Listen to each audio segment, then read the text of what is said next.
올해 55, 제 이름은 장미선입니다. 이 나이에 이런 얘기를 꺼낸다는 게 부끄럽기도 하고 조금은 겁이 납니다. 저는 의류 쇼핑몰을 운영하고 있습니다. 스스로 일군 돈으로 지금 제 통장에는 100억 가까운 돈이 잠들어 있죠. 사람들은 가끔 제 삶을 부러워합니다. 남편이 떠난 지 3년째라는데도 이렇게 잘 살다니 대단하다고들 하죠. 하지만 진짜는 다릅니다. 돈은 있대 내 마음 붙일 사람은 하나도 없었습니다. 남편은 교통사고로 허무하게 떠났습니다. 그날 이후로 제 방 침대는 늘 너무 컸습니다. 40에 첫 창업을 하고 숨가쁘게 달렸습니다. 남편은 늘 말렸습니다. 적당히 해. 여자가 뭘 그렇게까지. 그 말이 제 심장을 더 쪼았습니다. 그래서 버텼고 그래서 쌓았습니다. 100억이라는 숫자가 제 분노와 외로움이 증거였습니다. 그런데 돈이 많으면 뭐하나요? 누구도 내 어깨를 조용히 안아주지 않는데 그래서 2년 전쯤 무심코 근처 헬스장에 등록했습니다. 목과 어깨가 너무 굳어 있었거든요. 의사들은 운동하라 했고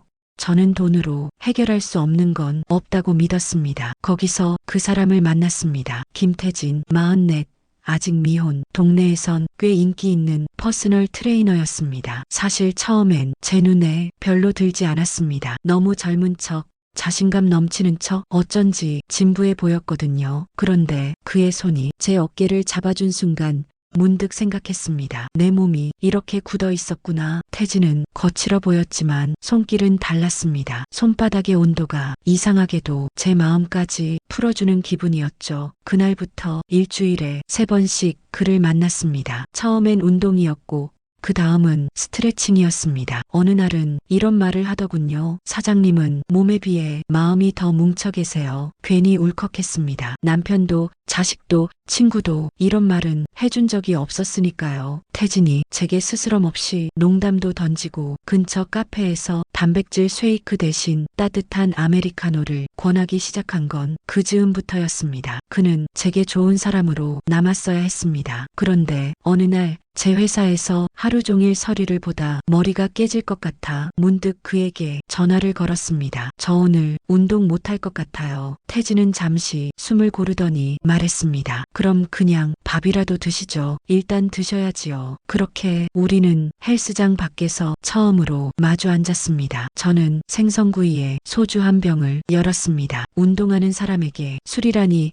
태진은 웃었죠. 사장님, 이러시면 내일 운동 힘듭니다. 저는 그 웃음에 묘하게 취했습니다. 그날 밤 택시를 잡아 집에 돌아왔을 때 문득 휴대폰이 울렸습니다. 집에 잘 가셨어요? 괜히 걱정되네요. 문자 한 줄에 내가 왜 이렇게 떨릴까? 그날 이후 그를 볼 때마다 머릿속에선 운동보다 더 생생한 상상이 피어올랐습니다. 한 달쯤 후였습니다. 운동이 끝나고 샤워실에서 나오는 제게 그가 작게 물었습니다. 혹시 오늘 시간 되시면 밥 말고요. 눈이 마주쳤습니다. 저도 모르게 웃음이 났습니다. 내가 먼저 말할 줄 알았는데 그날 밤 제 아파트 현관문을 조용히 열던 그의 손가락이 아직도 선명합니다. 우리는 서투르고 조심스러웠습니다. 한 번으로 끝낼 수 있을 줄 알았습니다. 하지만 이상했습니다. 그의 손길이 너무 따뜻해서 이 돈 많은 집이 마침내 집 같았습니다. 사람이란 게 이렇더군요. 몸이 먼저였던 욕망은 언젠가 마음으로 옮겨갑니다. 그는 제 재산을 궁금해했을까요? 아마 그럴 겁니다. 그런데 어느 날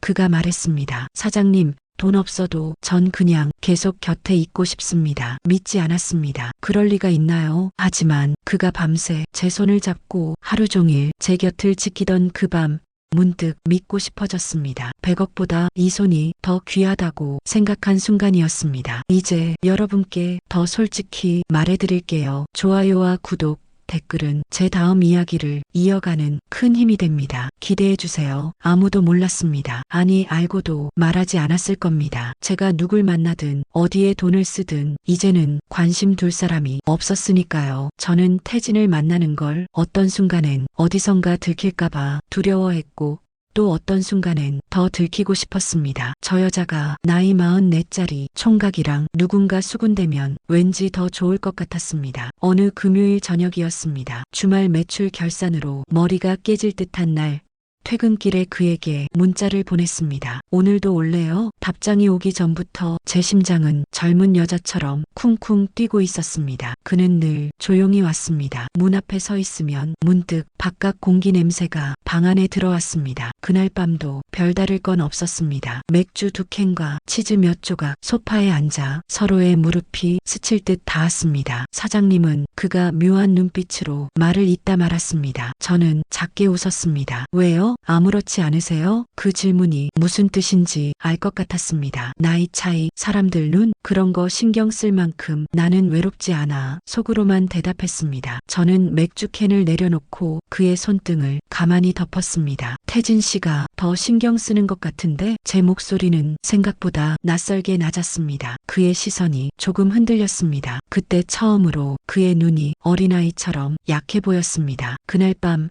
우리는 소파에서 침대까지 겨우 2걸음밖에 되지 않는 거리를 참 오랫동안 머뭇머뭇 걸었습니다. 태진은 몸에 새겨진 문신처럼 제 몸 위에 자국을 남겼습니다. 그의 손길은 서툴면서도 정직했습니다. 어쩌면 그는 처음부터 제 돈을 알고 다가왔을지도 모릅니다. 사람들은 그렇게 말하겠죠. 하지만 이상하게도 제 몸은 그 손길에 서운함보다 안도감을 느꼈습니다. 한 달쯤 지나 우리는 더 이상 스케줄표에 없는 밤을 만들었습니다. 운동은 핑계였고 식단은 핑계였습니다. 사장님, 그는 가끔 운동복 차림으로 제 주방에서 계란 프라이를 만들어 주었습니다. 수백만 원짜리 코스 요리보다 그 반숙 하나가 더 귀했습니다. 누구도 내 주방에서 계란을 구워준 적 없었으니까요. 제가 그에게 돈을 쥐어준 적은 없었습니다. 하지만 그는 알아차렸습니다. 제 옷장에 수백만 원짜리 가방이 몇 개 있는지, 제 손목에 반짝이던 시계가 얼마짜린지 어느 날 그는 묻더군요. 사장님, 외롭지 않으세요? 그 말에 웃음이 나왔습니다. 나보다 더 외로운 사람을 봤는데 그게 누구냐고 묻지 않았습니다. 서로 답을 알고 있었으니까요. 그는 부모님 돌아가시고 혼자 살았습니다. 대학 시절 돈이 없어 휴학을 했고 군대도 늦게 갔고 돌아와서는 몸 하나로 먹고 살았습니다. 그에게 제가 가진 돈은 아마 눈부셨을 겁니다. 그리고 두려웠을 겁니다. 사장님은 어차피 혼자서도 잘 사시잖아요. 그 말을 할 땐 그가 정말 불안해 보였습니다. 저는 정말로 솔직히 대답했습니다. 맞아. 혼자서도 살 수 있어. 근데 너랑 같이면 조금 덜 심심해. 그는 잠시 웃더니 제 무릎 위에 턱을 올렸습니다. 그리고 아주 작게 들릴 듯 말 듯 말했습니다. 그 말 믿어도 돼요? 사람들은 속궁합이 어쩌니 젊은 남자가 좋으니 험담할 겁니다. 하지만 제 귀엔 그저 헛소문일 뿐이었습니다. 그가 제 등을 꼭 안아줄 때, 제 귀에 대고 잘 자요라고 속삭일 때 그 순간만큼은 저도 다시 살아있는 사람이었으니까요. 그러다 보니 자연스럽게 같은 옷장에 그의 셔츠가 한 벌씩 늘었습니다. 집 열쇠를 건넨 날은 특별한 의식도 없었습니다. 그냥 내일도 같이 있고 싶다는 생각이 전부였습니다. 밤이 깊어지면 저는 그의 머리칼에 입술을 묻고 조용히 생각했습니다. 내가 가진 것 중에 이렇게 따뜻한 건 하나도 없었는데 사람이 돈만으로 살 수 없다는 말이 가끔은 진리 같았습니다. 이상하게도 그런 밤이 더 자주 올수록 저는 더 이상 혼자서도 괜찮다는 거짓말을 할 수가 없었습니다. 저는 이제야 처음으로 제 욕망과 외로움을 부끄럽게 말할 수 있게 된 것 같습니다. 그는 아직 사장님이라 부르지만 그 단어 뒤에 작은 진심이 붙어 있다는 걸 저만 압니다. 그리고 그게 세상 어떤 100억보다 더 든든하다는 것도요. 태진과 나 사이에 아무 말도 하지 않은 계약 같은 것이 있었습니다. 그는 내 돈 이야기를 대놓고 꺼내지 않았고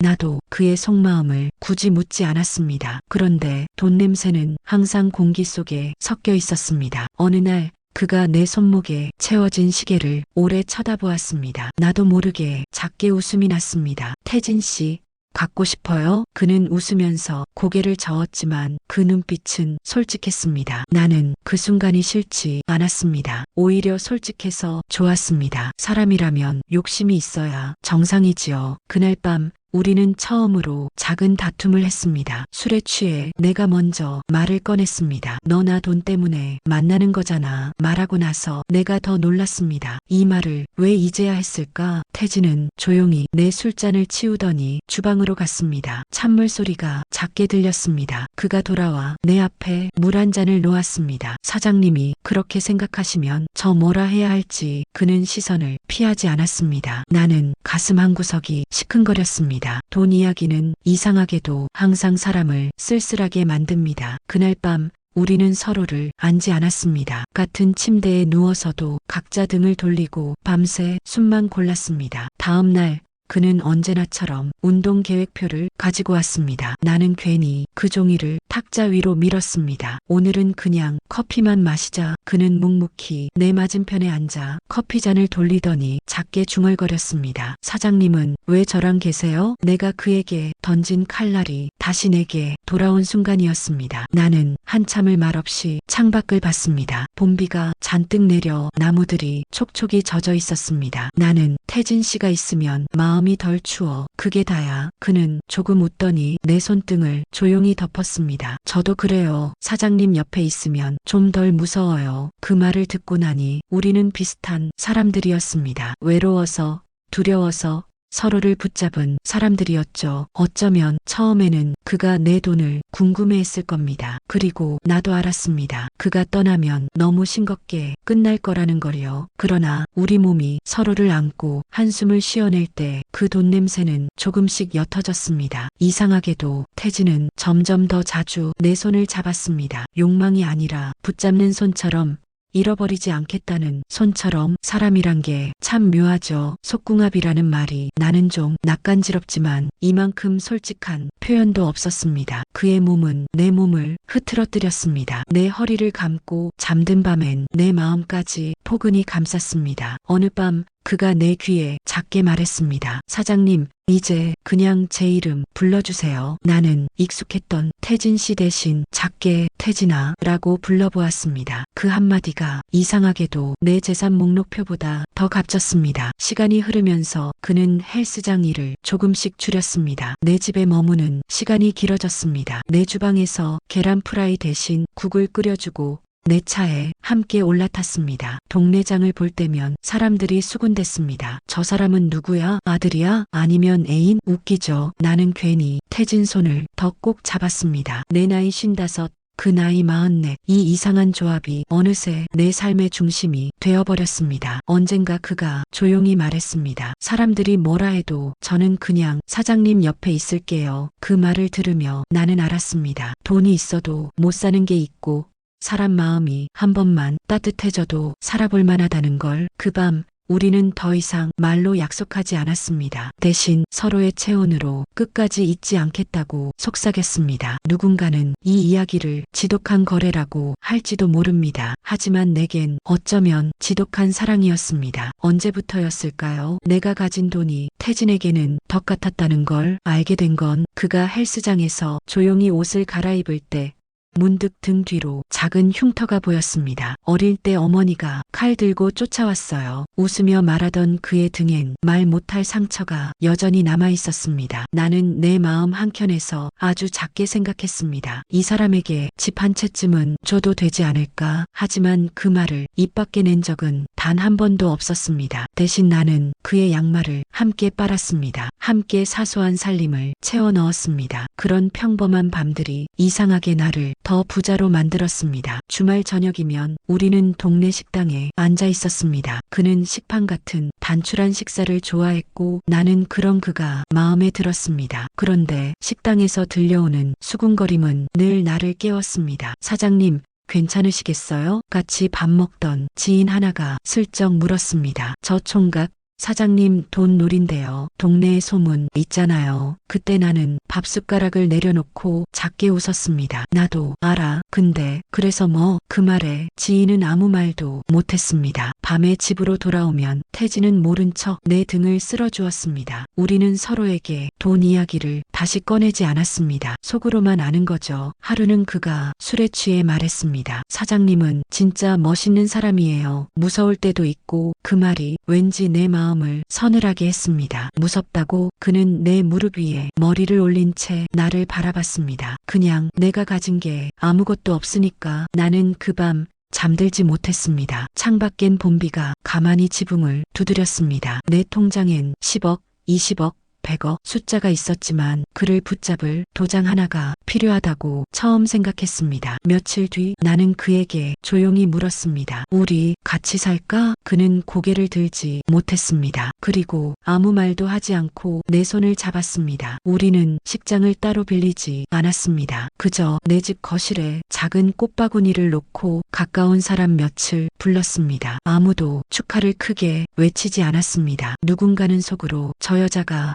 결국 돈 주는구나 했겠지요. 하지만 그 순간 나는 사람들의 수군거림보다 내 손가락에 새로 끼워진 얇은 금반지가 더 소중했습니다. 태진은 내 손을 잡고 조용히 속삭였습니다. 사장님 아니고 이제 그냥 내 사람. 그 말에 눈물이 나올 뻔했지만 나는 꾹 참고 그를 바라봤습니다. 젊은 남자의 거친 손바닥과 내 손등의 주름이 서로 얽혔습니다. 첫날 밤 우리는 다시 서로를 더듬었습니다. 속궁합이라는 말이 왜 존재하는지 나는 이제 알았습니다. 단순한 욕망이 아닙니다. 서로가 서로를 숨 쉴 틈 없이 안아주고 불안한 마음을 몸으로 녹이는 겁니다. 태진은 내 귀에 속삭였습니다. 나는 이제 여기서 살 거예요. 당신 옆에서. 나는 그의 머리를 조용히 쓰다듬었습니다. 아무것도 가진 것 없는 젊은 총각이 이제 내 삶의 일부가 되었다는 사실이 이상하게 든든했습니다. 밤이 깊어지면 우리는 매번 처음인 듯 처음이 아닌 듯 서툴게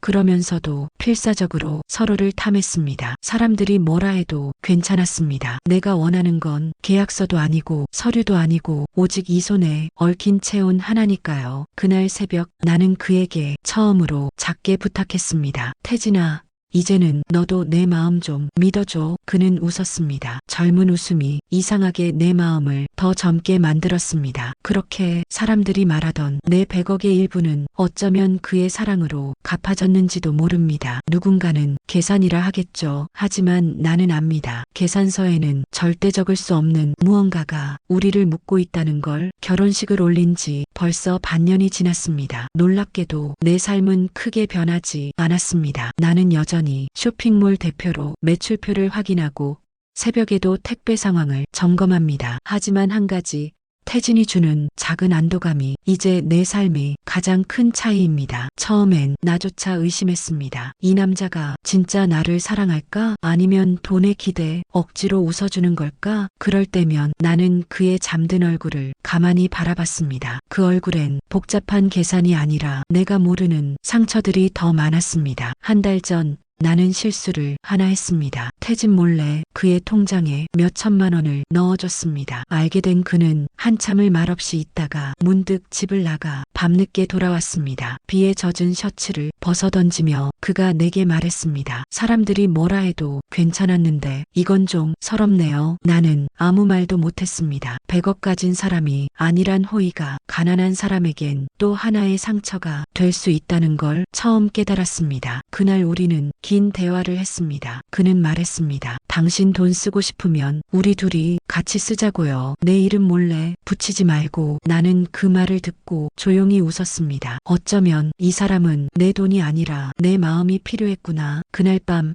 우리는 침대에서 오랜만에 숨이 차도록 서로를 붙잡았습니다. 어린애처럼 목을대가 떨렸고 젊은 그의 숨소리에 내 머릿결은 젖어들었습니다. 사람들은 아직도 말합니다. 저 남자 언제 도망갈지 모른다. 사장님, 이혼 소송 준비해야 한다. 웃기죠? 나는 사람들에게 이렇게 대답합니다. 그래도 좋아요. 그렇게라도 살아보는 게 얼마만인지 몰라요. 태진은 조용히 내 옆에 앉아 가끔 내 손등에 검버섯을 보며 작게 키스를 합니다. 젊은 남자가 내 몸에서 돈 냄새가 아니라 따뜻한 살 냄새를 맡아준다는 건 내게 가장 큰 위안입니다. 사람이 나이 들어 몸이 무너지면 마음도 무너진다고 다들 겁주지만 나는 이제 압니다. 몸이 다 무너져도 누군가와 같이 웃을 수 있으면 그게 행복이라는 걸. 속궁합이 좋다고 수군대는 사람도 있습니다. 맞아요. 나는 그게 세상 부끄럽지 않습니다. 내가 이 나이에 아직도 새벽에 숨이 찰 정도로 누구를 끌어안을 수 있다는 건